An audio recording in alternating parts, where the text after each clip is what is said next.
Good morning, everyone at Adelphi. Good morning and good evening for everyone at Washington University.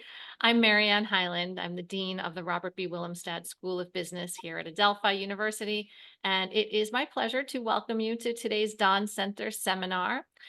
This seminar is a collaboration between Washington University in India and Adelphi University in the US.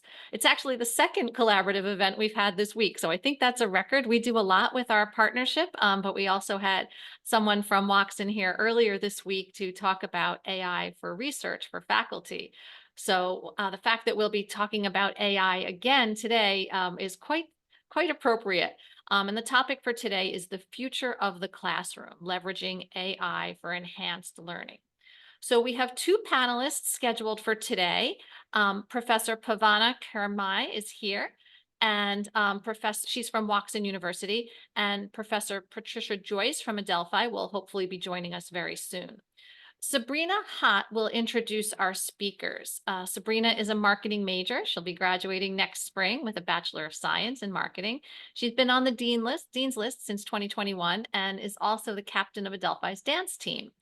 She has interned with the Mark Morris Dance Group, as well as the American Ballet Theater. And this year, she's part of our Willemstad Leadership Scholars Program. For those of you who are undergraduate students at Adelphi, I encourage you to consider this program. It's something that you'll learn about in your junior year if you're eligible. And it's what I consider to be, and what I hear from the students as well, a wonderful opportunity and a great way to complete your final year at Adelphi with opportunities to develop your leadership skills, to work on a project with other students, and really make a mark on Adelphi. So I will turn it over to you, Sabrina. Thank you, Dean Hyland. It is my pleasure to introduce today's speakers. Professor Pavana Kiranmai is the head of strategic initiatives and growth at Washington University. In this role, she works on developing innovative learning solutions, focusing on enhancing student experiences and outcomes. Also, she serves as an in-house legal counsel at Washington and offers legal guidance on university operations and governance. Dr. Pavana is also an assistant professor and teaches courses such as business law at Washington University. Professor Patricia Joyce is an associate professor and the director of the online master's program in social work at Adelphi University. Her research interests lie in artificial intelligence and critical thinking in the online graduate classroom, race-gendered approaches in social work education, and help-seeking behavior among marginalized populations. As an educator, Dr. Joyce has designed and implemented innovative curricula, and she also mentors doctoral candidates. Thank you, Professor Pavana and Professor Joyce, for serving on the panel. Now I turn it over to you.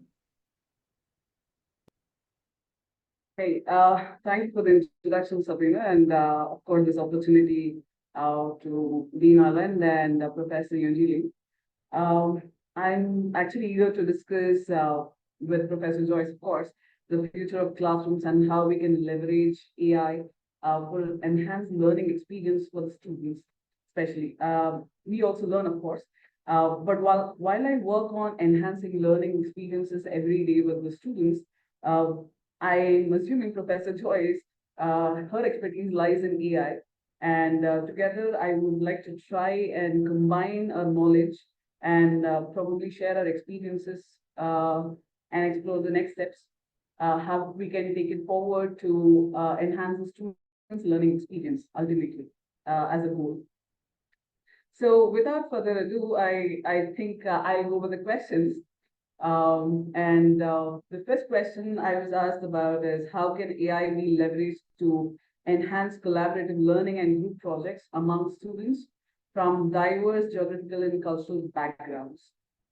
So quite a tricky question because the challenges are always there when it comes to AI, and especially when there are students from diverse backgrounds and especially cultural backgrounds. We see this these students kind of face challenges when it comes to group projects such as communication, the cultural understanding that they have among themselves, and the techniques for collaboration. So AI can significantly enhance collaborative learning and these group projects among the students by providing tools and platforms to address these concerns. So to start with, we have to facilitate that and an effective communication. So to have that, there is a possibility of a real-time translation through AI as well. So AI-powered translation tools can break down language barriers, allowing students to communicate seamlessly regardless of their native language or the backgrounds. Also, we can have virtual meeting platforms, which we also have by Zoom, but also we can have additional tools, which with the automatic transcription, noise cancellation, whatever additional resources that AI might provide. Apart from that, when it comes to promoting the cultural understanding, there are AI tools which can curate these resources, articles, and videos that introduce students to different cultural aspects, promoting that empathy, which is one of the major skills that students need to have that employability and also understanding their colleagues. So these cultural awareness tools are built since the beginning. We just didn't explore, of course, but we can integrate into our curriculum a day in and out. When it comes to the next step, like cultural, especially in cultural understanding, we can also see how we can organize virtual field trips, for example. AI-powered virtual reality experiences can transport our students to different parts of the world, allowing them to explore diverse cultural perspectives as well. Now, this happened again at Voxen. I would like to share this. We also tried to set up a tool for students to also collaborate with their counterparts, their colleagues from abroad, irrespective of the time zones, and understand when they can collaborate and have a cultural dialogue. So apart from these, to enhance collaboration, AI-powered tools like project management tools, which can help the teams to organize tasks, track progress, and coordinate efforts efficiently, even when members are in different time zones. So these tools can assist in brainstorming for us and generating creative ideas, fostering a collaborative environment for them. So also when it comes to providing a personalized learning experience, we can have adaptive learning platforms. These AI tools can tailor learning materials to the individual needs and preferences of each student, so as to ensure that everyone feels engaged and supported, of course. So we can use also feedback assessment tools when we do constant evaluation of the students' progress. So these tools can provide automated feedback from the students on assignments, helping students identify their areas of improvement and learn at their own pace, be it anything. Even forget about AI, other aspects like marketing also, students can understand, tutor themselves through these platforms and get the feedback as well and do their courses. So apart from all these things, which is we need to understand a critical aspect, which is addressing that equity and inclusion. So AI can be used to create these accessible learning environments, ensuring that students with even disabilities will have equal opportunities to participate. Irrespective of the resources that they have, we can provide them and we can ensure that the learning capacity would be the same as a normal individual student. Also, we can detect the bias that AI already has, of course, and these biases can be helped to detect AI tools and also our human behavior for that matter. So there are many things that we can explore using these tools and integrating into our curriculum on a day-to-day basis. So apart from this, from the student's perspective, how can students leverage AI to enhance their learner experiences? And also my advice, of course, which I would like to give as an educator is what I would like to share. Students can significantly enhance their learning experience by actively utilizing AI tools and platforms which are not only Gen AI. Gen AI is only for research or brainstorming ideas, but there are many other tools which can help them presenting as well. So, for example, when it comes to personalized learning, these platforms can adjust the pace and difficulty of the content based on their individual performance, uh, and ensuring that they're always challenged, but not, of course, overwhelmed in the process. So there are also intelligent tutoring systems. These systems can provide personalized feedback, explanations, tutoring, and practice problems. The problem solving skills would also enhance in the process according to them, and also helping them to grasp complex concepts more effectively. So I would like to share one of the project that we've done again, which will give an idea as a case study. We started with a segmentation project. Uh, as the name suggests, we like to understand students' intellectual capacity, their family background, their social skills, their social media usage. There are 11 verticals that we analyze of students' behavior and intelligence and emotional quotient as well. So based on these understandings and these verticals, we understand and analyze whether these students could fit in a category where they would be struggling to learn basic concepts, or they're extraordinary, they're excellent and in grasping those concepts very easily. So based on these segments, we understand and personalize their learning approach, and by giving them additional tools. So when it comes to the last category, like a struggler category, we ensure that students will be given additional non-credit courses, gamifying the learning experience for them, not just regular boring concepts or theories to be discussed in class, but also to ensure that they have that constant motivation. All these things would be of help when it comes to AI. AI would help us in understanding and analyzing the experience and behavior of these students. So apart from this, when it comes to ensuring that they effectively study, uh, there are, of course, there are note-taking apps, which is very basic, but these apps can automatically organize and summarize these notes, making them easier to review and understand. Uh, so when I said about the language learning apps also, there are actually language-driven learning apps. I'm not talking about Duolingo and the likes, but there are additional learning apps created through AI recently. And these personalized practice approach for them will help them learn new languages more effectively and more quickly, rather than the usual traditional way of our teaching process. I'm not saying it's bad, but I'm just saying that it could be additional support for them. The categories that I mentioned, one of the category would actually need additional support and assistance in terms of learning new languages, for example. So these kind of language learning apps would help them as well. Now, we explored the language side, we explored the logical side, but we need to understand about the creative side as well.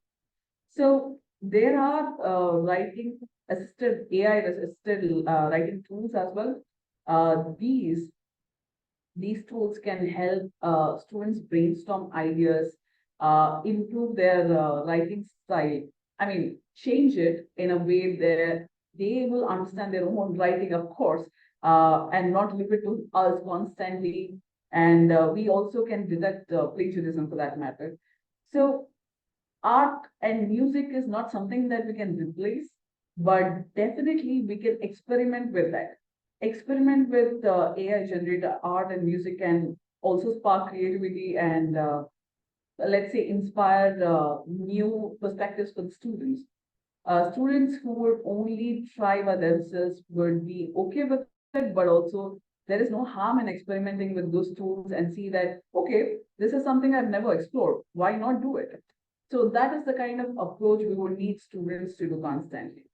But as an educator, I would also advise students to use this as a tool only, but not as a replacement. So AI can be a valuable asset, but it cannot be directly replaced with human interaction and learning. Uh, the faculty, when they try to teach a basic concept in marketing, let's say, they will try to give a actual live experience or the experiences that they had in industry before. There would be a practice oriented approach. There would be a human touch to it. But when it comes to AI, it is the data which was constantly fed by a third party. So we can only get that data, we can only retrieve that data, we can only understand it, but we cannot use it as a real-time experience, real-time challenges that we face in day-to-day life. So that is the limitation. So they have to use it only as a tool. And also, since it is constantly, the data is fed by the third party, there is a high chance of bias. Like, for example, if I'm coming from India, the AI tool might have such a bias where Indians are treated from a third world country, obviously, then because that is ultimately a data fed by a human being. So we cannot 100% rely on that data at all. So there is a high chance of bias. So we have to perpetuate that biases and be aware of our limitations and also critically evaluate the information you receive constantly. So, and as I said, experimenting and exploration is something that we have to consistently look out for. So I would suggest students to not be afraid to use this new AI tools and platforms. The more they experiment, the more they will understand it and avoid using it just like apart from just like a tool. So again, what would be the challenges and potential pitfalls of relying heavily on AI for education purposes? So again, as I mentioned, bias and inequality. When it comes to algorithmic bias, if I'm posting something on social media today, let's say LinkedIn, for example, I would be, unless and until I use certain keywords, the algorithm doesn't work or doesn't function in a way that it will shoot to the top. So I will always work to a mediocre or a substantial feedback where my post will not be shown to a wide range of audience. It will be only limited to a network, and that network also will not see my post that carefully. So there is constantly that algorithmic bias that we can check on and put a poll on. So to train the algorithm also, you need to consistently manipulate it. So you post every day, for example, I'm talking about LinkedIn post.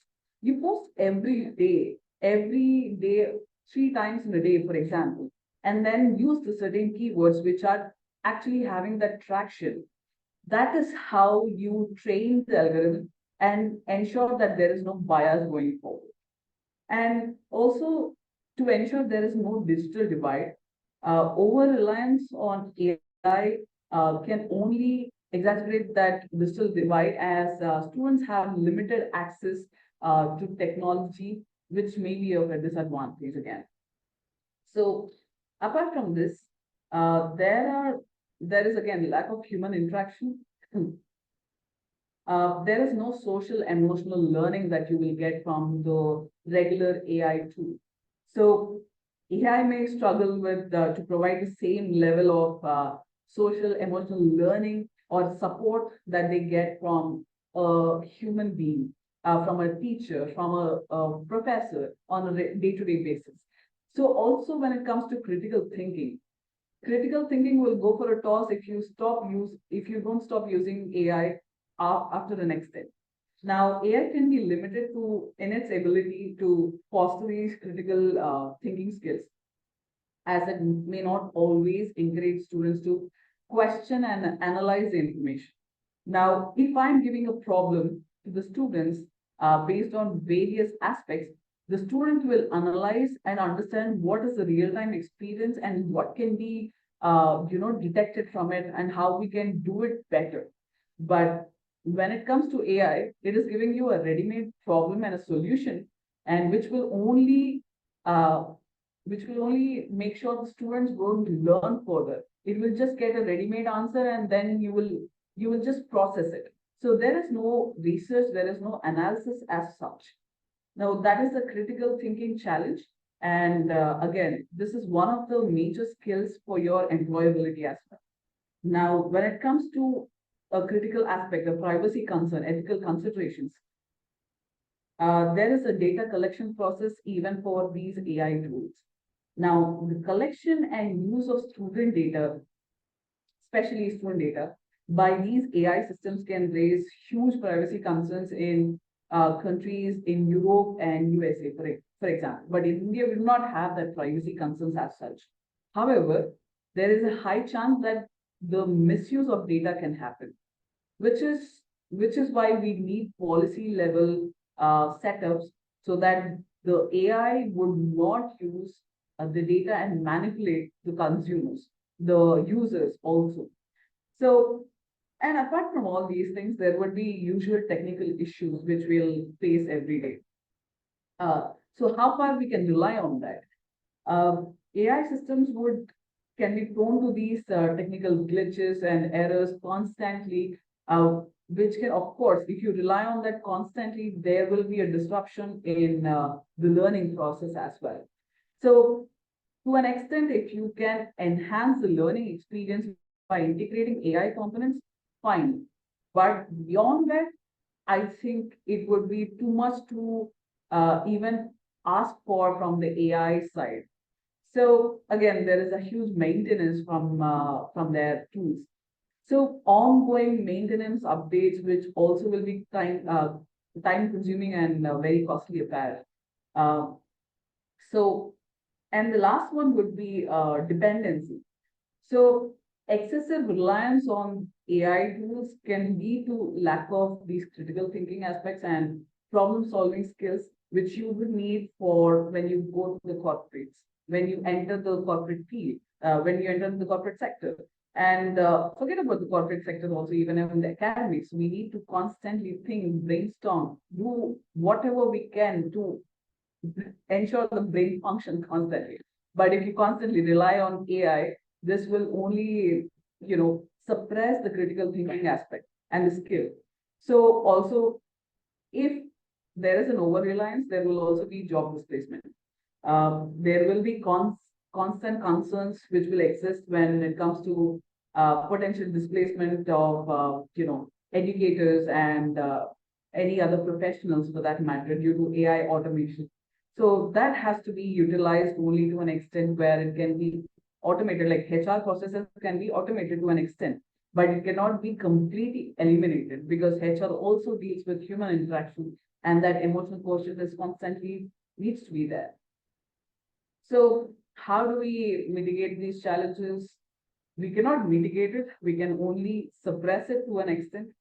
Now, we again at Watson, we try to implement AI task force policy, which actually considers all these aspects of ethical considerations, privacy concerns. Uh, uh, you know, there will be ethical guidelines to address. So this should come at a policy level for each institution. So when we have this AI task force policy implemented at Voxel, which mentions the limitations of AI usage and also how it is supposed to be used for an extent only. This will automatically reduce the challenges which we constantly face in our day-to-day lives because of these tools. Uh, apart from these, what roles does AI play in transforming traditional research methodologies? across various disciplines, academic disciplines. So as I mentioned earlier, it is about the language learning, so on and so forth. So when it comes to data analysis and visualization, AI can process and analyze massive data sets that were previously overwhelming or impossible to handle manually, leading to new insights and discoveries. So AI can create a visually appealing and informative visualizations of complex data, which we constantly feed into it, making it easier to understand and communicate these findings whenever there is a research method to be triggered. Now, as you may be aware, the natural language processing as well. There is a text mining and analysis. This NLP enables researchers to extract meaningful information from many articles like text-based data, such as research papers, historical documents, archives, social media posts, for example. And there will be sentiment analysis also, which can be done through this process. So when you analyze sentiment expressed in the text data, providing valuable insights, it will be giving you public opinion and social trends as well. When it comes to machine learning, we also know about this predictive modeling that we heard multiple times. Machine learning algorithms can build models that predict future outcomes based on the past data, also enabling the researchers to identify these trends and research gaps that we have to deal with in our research paper and also make informed decisions about it. Now, there will be pattern recognition as well. These AI tools can identify patterns and relationships in the data and the gaps that may be difficult for human beings, a normal human being to detect because you have to read 100 to 200 research papers on a day-to-day basis just to ensure that research gap isn't there. So these will lead to new discoveries as well. Now, when it comes to automation, it is of course effective. Now, there will be a possibility of task automation. Now, AI can automate repetitive and time-consuming research tasks, which will of course free up the researchers to focus on more creative and high-level work. Now, policy-level research papers will need certain to identify research gaps in the existing systems. So that can be, instead of wasting time on that, probably we can use these tools to ensure that time limitation isn't there for us. When we are time bound to publish a research paper, this will help us in big time in analyzing that particular data. So we can look at some already ready examples as well. There is this bioinformatics, social sciences approach as well. This social media data, studying the public opinion, and also understanding to an extent human behavior as well. So when it comes to material sciences and climate science, it is very niche areas, but again, to an extent, to study the data which is already existing and which is already available on the open platforms can be gone through, and we can identify those gaps. So overall, I would like to conclude by saying that we've seen the challenges, we've seen the pitfalls, we've seen what can be done in a better format and only use it as a tool, not replacing the entire human interaction. So, I mean, I think that's all from what we can learn from AI, how we can integrate into the curriculum on a day-to-day basis. Ultimately, I can give only one advice to the students when it comes to usage of AI. It is only to understand to what extent we can use it and to what extent we can differentiate between those AI tools and their applications in education, and use it as only as a supplement and not, completely replacing the human interaction, and also understand and experiment with these tools is what I would like to say finally. And of course, if you have any questions, it is open for that. Thank you so much. That was so interesting. We are still trying to contact our second speaker. So yes, at this time, I think that opening up for questions would be perfect. Yeah. Please raise your hand if you have any questions. Oh, there's one in the chat, I see.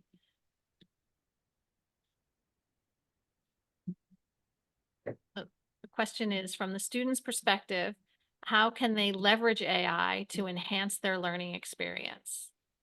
I think I already addressed it. I was trying to say that students can learn by brainstorming ideas, and instead of doing a time-consuming task, they can use these tools and ensure that instead of replacing, we just at least can save some time, and it would not eat up the entire professor's time also by addressing very silly concerns from students. So that could be something which can be used by students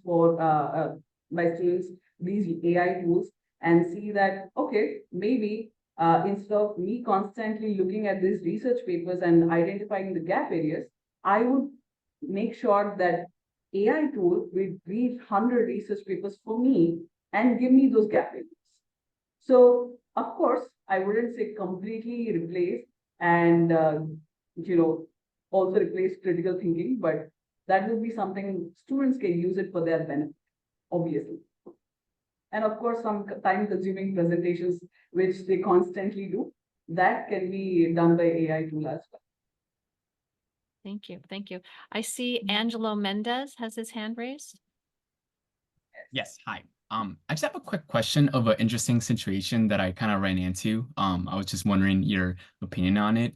So, I was tasked to do a summary on a LinkedIn video, and I went ahead and wrote the summary, and it, interesting enough, kept getting flagged that it was AI generated, but I think my theory is that I think the LinkedIn video might have been AI generated, and that's why it was flagging me for AI generated use when I was just doing a summary in a video that I was tasked to do. So in situations like that, that was kind of like a little nerve-wracking for me, because I wasn't just doing a summary and it just kept getting flagged for AI generated summary, but I didn't. And so it was kind of an interesting little situation that I had. So I was wondering, like, how do you deal with situations like that, or what's your opinion on that? I think even for detecting those kind of AI generated plagiarism, that is also a tool actually to detect detect the Gen AI content. You also have another tool, and which is also Turnitin based, by the way. Turnitin also can understand whether it is a Gen AI content or not. So we can use this for our benefit, and also try to understand. Again, don't replace it completely. We can only say that, okay, fine, this is already AI generated content. Maybe we can rephrase or paraphrase it and ensure that we don't completely use the data which is available. I Okay, think that yeah, that's kind of what I ended up having to do, but it was so nerve-wracking because like I said, I wrote it myself, so it was kind of scary that it was flagging me saying that it was like 40% AI generated, but it was just me touching up on some ideas from the video. But like you mentioned, the way I got around that was just super going out of my way to like make sure I rephrase everything completely differently. But I feel like that made my job a little more like lengthy and challenging to do. So I was just kind of curious as to kind of what your opinion was on a situation like that. I will probably rephrase the entire content again if there is a 40% AI generated content. I would probably rephrase it and put it in my own language. Of course, I have to get some more ideas, but that could be of some help, probably.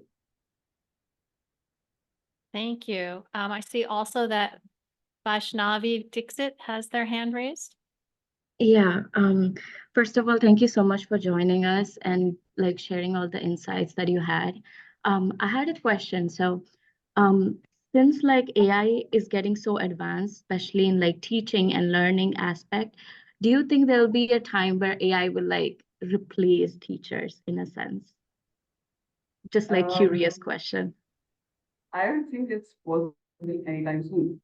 Because again, when I was talking about human interaction, the teachers, the educators, professors would only give you, you think that they will only give you a problem, but they will also give you that human interaction, that component, that intelligence, human intelligence would always be there. That emotional component, when it is missing from AI, that you will get from the educators. So it can never be replaced unless we are looking at iRobot kind of movies. So that is not going to happen anytime soon, is what I think. Thank you. We have a question in the chat from Professor Craig Carson. He's happy to hear that you emphasize the need for critical thinking as an engaged human in the loop. And he asks, do you have suggestions or examples of critical engagements or assessments of AI generated content?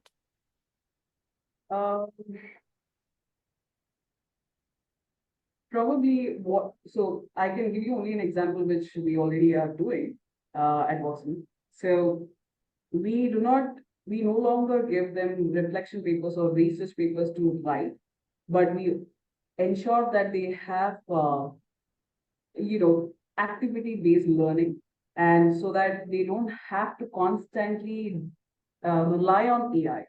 So these kind of project-based learning or activity-based learning will only give them more ideas and not rely on AI. So this kind of critical assessments, critical thinking assessments can be done on day-to-day basis. For example, in business law, I do not give any longer reflection paper to write down, or I would just give a real-time problem. I would say that you are so-and-so party in a suit, and you have to defend your client in so and so way, or negotiate with the other party and settle it. So this is where I would probably understand the student's skills and negotiation skills, and connect it with my outcome, learning outcome. So that is something that I would do probably. Thank you. Professor Michael O'Donnell, your hand raised.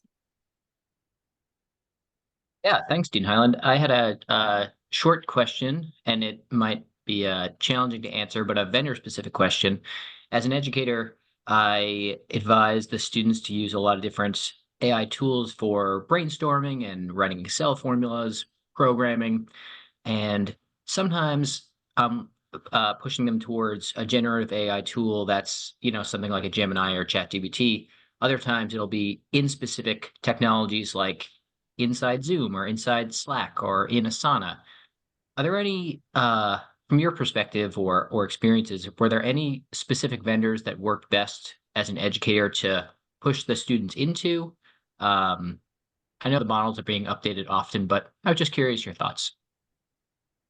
To be honest, I'm very bad at this because I do not use AI tools that much. I can only provide certain tools with for the students. I give them options which are already available. I would say free-space, and those are given to the students, suggested to the students.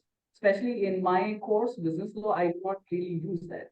I would only try to say that, okay, these are the platforms that are free of cost. You need not go for additional tools. That's all. So I'm not an expert in AI, but I can only ensure that AI at every level can be used, but not replaced. That's all. Okay, thank you. Thank you so much. I see that Professor Patricia Joyce has joined us. Let's take this one more question from Merville Sin. And Professor Joyce, feel free to join in as well with the response. So Merville. Hi, yes, can you hear me? Yes. Okay, so my question actually comes regarding the idea of originality within AI. I understand that AI is a very useful tool for assisting with the learning process and assisting with work. But I was thinking, does this have any impact on the student itself when it comes to actually learning certain foundational skills? Will they end up utilizing AI AI is being taught to them from a very early point, and it's a point which is getting earlier and earlier in this current day and age as we move into the future. Will certain like essential skills just not get developed or as effectively because because the student has learned and adapted to utilizing AI for it? Because I come from Singapore, and I've got a friend who works in education in Singapore, and he mentioned that their system right now is trying to implement AI more and more into the education process. But he also felt that while this is ongoing, he felt that the quality of the students has actually been going down over in recent times because they have come to rely more upon AI rather than developing the skills themselves. Okay, I would just give you an example as to how we were avoiding it. So we prepare a skill set as a faculty at Watson. We try to map those skills with the core pillars of what we believe are core pillars or core values of Watson. For example, there is a ethics, responsibility, and sustainability wing. So that wing will be mapped with the skills which were, if you notice, WEF had released the latest jobs report 2027. One of them was curiosity, empathy, and the likes. So we mapped this ERS with these skills and ensured through certain level of activities, short-term activities and long-term activities, the students can always understand, okay, these are the skills that I would like to develop and ensure that I'm up to the mark. So I have to go through these kind of long-term activities. If required, I will use AI. Otherwise, it is completely on the educator, it is completely on the professor how these activities can be purely project-based learning rather than, or activity-based learning rather than just AI related. So there can be a mix of it, or there can be also purely activity-based learning if you really want to avoid and skip AI completely so that students wouldn't opt for it going forward. So it's really just a case of how the teacher handles it, I guess. Sorry? So it's really just based on the teacher, I suppose. Yes. It's also on the professors and also the students who have to, use it correctly, in terms of not replacing it completely. That's what I was trying to say. The emotional component is always there. For these skill sets to be developed, you need to use your ideas, and your critical thinking that's when it's triggered. So I would suggest students also have to use it very carefully, and professors are supposed to support them consistently as well in the background. I think Professor Joyce has something to add. Thank you very much. And it's great to be here, and I'm sorry I had to be late. It was unavoidable. What I would like to share is that I'm incorporating that very issue into my teaching and learning right now. I'm running a small study in 2 online courses that I teach where I give students a case, and this is in social work. This is a case where they have to make a psychiatric diagnosis. So I give them the case and I tell them to put it into their chosen LLM, into ChatGPT or Gemini or anyone, and see what it comes up with.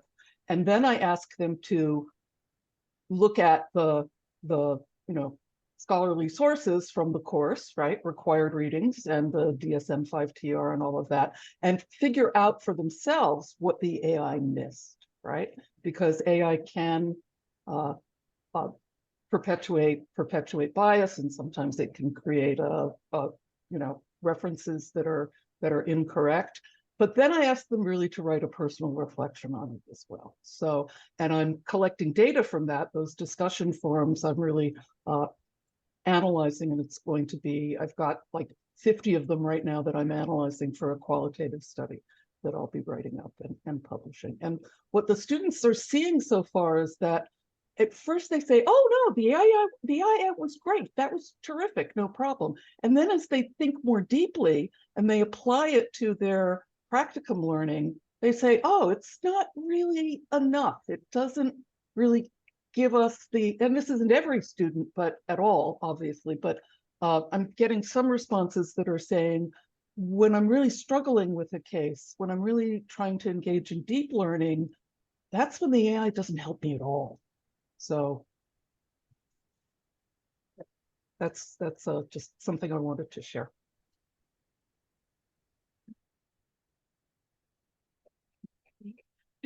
So Professor Joyce, are there any other topics that you would like to address? We can talk about some of the additional questions that Absolutely. And I have those up. Absolutely. I think the ethical considerations are really important. You know, we have our graduates in the MSW program are going to be licensed professionals who adhere to a code of ethics, and they really need, I think, to consider and this I think really has to be incorporated into our curricula and into our courses. Their, you know, cases or considerations or examples of how using AI in social work practice in an agency, or for, say, writing up reports might not be particularly ethical, right? I think that's really something to think about, and that needs to be, there's so much that's so much scholarship going on about this right now in my profession, in social work research.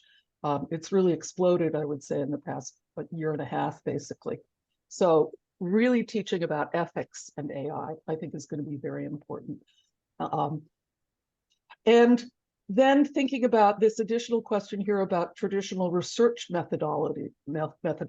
If you're teaching, for anyone who's teaching a course in, or students who are studying research and learning about research methods, the AI and, you know, the qualitative data analysis software, there's an AI feature in Atlas TI. Now, I've tried it out. I find it not very helpful, right? It's kind of boilerplate, the responses that you get. A little bit like the boilerplate that you get if a student just uses AI to write, you know, a discussion forum or a paper. So I think if we can convey to them the authenticity of balancing AI and actual human work and human interaction. So that's two things I would think about.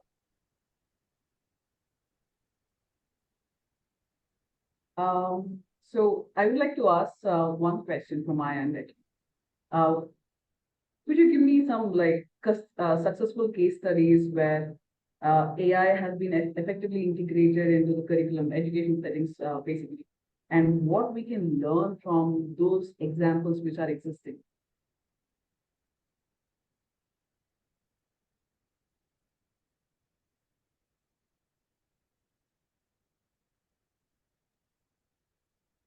Professor Joyce, I think. Oh, that's a question for me. I'm so sorry. I couldn't quite hear you. You want me to repeat? What I know right now is in the social work education research.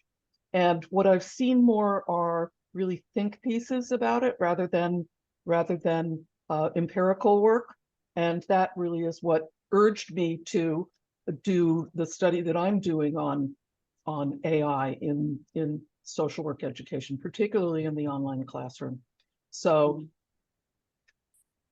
there's a real, you know, anyone who wants to do research in your particular discipline or your particular field, I think related to AI, I think it's quite different for quantitative fields like, you know, mathematics and anything that's quantitative. I can't speak to that so much, but in a profession like social work, thinking about it, I think there's a wide open avenue for doing studies like that. And I think there's going to be more and more of it. And I think students can be incorporated into it. I had a doctoral student who came to me on Monday. I teach a doctoral course and was very interested in hearing about the AI study that I'm doing, asked if she could be involved in it. So people are eager to learn about this. So at the doctoral level. So I think there's going to be a lot of growth in that area and opportunities for it. And how do you think educators could ensure that the use of AI in the classroom complements rather than replacing human interaction and mentorship? I was addressing that before. I would like to hear your experience because, you're an AI expert here. So Such as it is. I think that there are a couple of things. I think that if you talk with students and you incorporate it into, say, your lecture notes and your assignments, you redesign your assignments. I don't think there's any such thing as a fully AI-proof assignment, but if you have a really good rubric for grading an assignment, you don't, in many cases, you don't even have to say, this is AI, I'm not grading it. If it doesn't meet the rubric, right, then you just grade it according to the rubric, and students really do learn from that. And being open about AI and the use of AI with students and letting them know that there's certainly a role for it.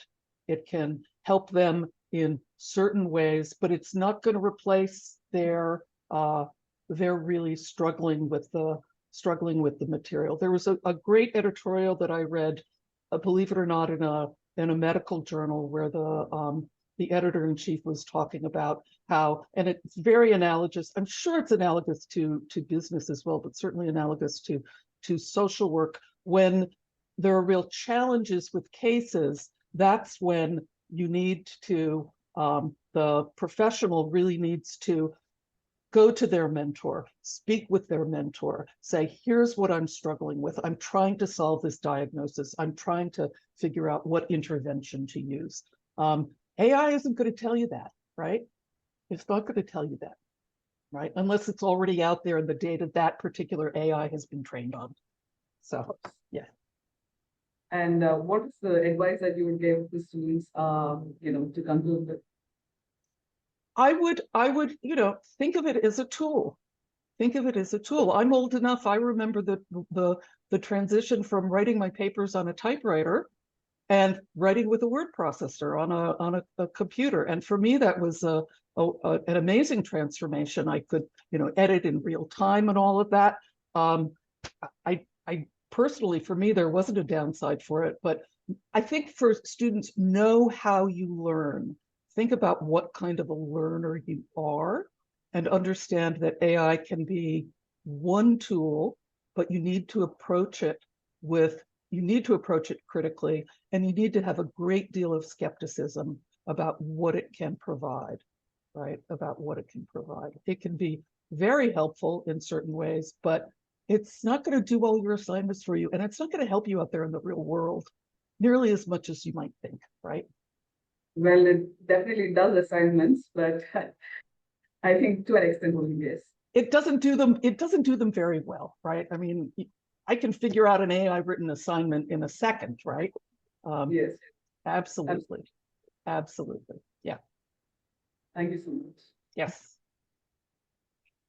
Well, we are almost out of time. So at this point, I would like to thank everyone for joining us today. And I would like to end the session with an announcement, and that is that we are having our next session from the Dawn Center on November 14th. Again, it will be an online session, and it will be on resilience. So thinking about resilience of students. And so I hope you can join us then. As we have this continually evolving learning environment and work environment. Everyone needs to be resilient. So thank you so much, everyone, for joining us today. And I hope you all have a great day or evening.